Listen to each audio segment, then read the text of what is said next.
અંકલેશ્વર ખાતે ખોટા દસ્તાવેજી પુરાવો ઊભા કરી વકફ બોર્ડની જમીન વેચી કે ભાડા પેટે રાખવાના ષડયંત્રમાં વધુ એક બિલ્ડરની સંડોવણી સામે આવી હતી. અંકલેશ્વર બી ડિવિઝન પોલીસે અટકાયત કરી વધુ કાયદાકીય તપાસ હાથ ધરી.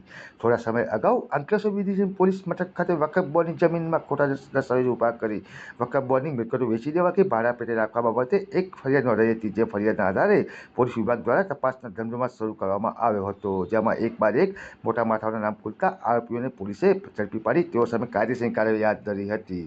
જે ફરિયાદના અંતર્ગત અંકલેશ્વર શહેર બીડીએમ પોલીસે વધુ એક આરોપીની અટકાયત કરી હતી.